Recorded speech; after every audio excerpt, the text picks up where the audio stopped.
Does Trials really need a sequel, and how is Next Gen going to improve it?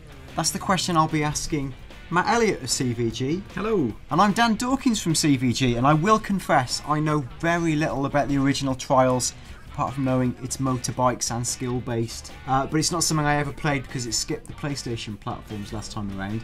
This time around, it's on a few more platforms, isn't it? It is. It's on all the next-gen platforms.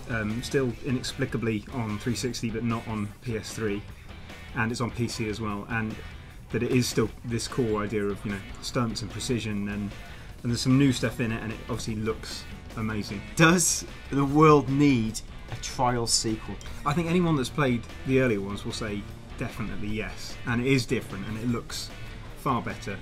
It still plays very, very much the same as the older ones, so it's this kind of mix of, like, you kind of have these big sort of sweeping, juddering leaps and these kind of tiny, tight little jumps that are all about your control over the bike, and the whole thing comes down to just sort of leaning forward, leaning backwards. And that sounds really, really basic, but the stuff they make you do with it quickly becomes quite complicated. And in some ways it's more of a platformer and a puzzle game in terms of how you get around the world. When it gets hard in Fusion, it's going to get really hard, so if you were good at Evolution or HD, it's going to be a real challenge to the sort of later levels of this game. The first time you come across some stunts, you're basically never ever going to get it right first time. It's got like that Hotline Miami thing of you're going to fail occasionally, and there's no delay at all on the restart, so you sort of don't wait at all, you just try again. So we talked about the visuals being much improved. It's still kind of like a 2.5D style game. Yeah. It's much shinier, there's nice snow, it's got a bit of a robo shiny feel to it. Yeah.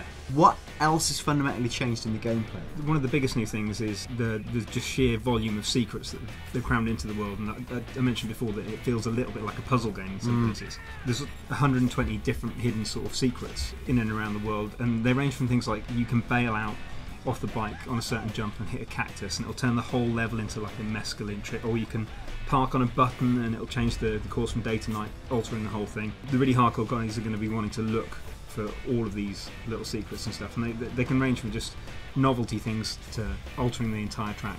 Another new big addition is the FMX mode, which is the sort of stunt mode. So you have some tracks that are based solely on your ability to pull off stunts rather than just getting from A to B. And the way this is implemented is in a really sort of Trials way of you just use the right stick to push in a certain direction and it'll pull off a different trick, which sounds really, really simplistic.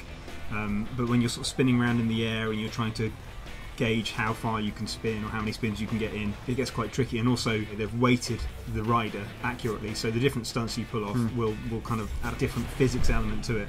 So it's quite cleverly done, and I think you're going to see people pulling off some absolutely insane stuff. So is there anything else we can look out for in terms of new additions? There is return of a multiplayer mode, but has that changed very much? Not to my knowledge, no. We had a quick go on that and it still seemed the same, and if anything it seems like a bit of a novelty to go back to local multiplayer, like after sort of experiencing things like Titanfall and stuff. I don't think it needed to be tweaked that much.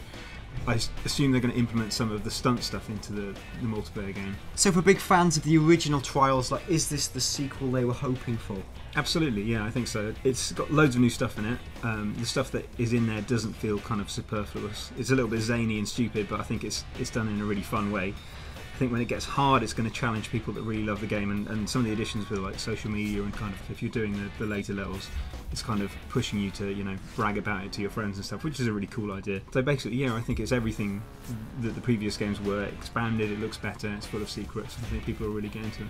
Okay, well, Trials Fusion is out in Q3 2014, a slightly nebulous release date. We'll find out more at the time. If you like this video, please click the like button just below and do subscribe for more great videos every day from the CVG YouTube channel.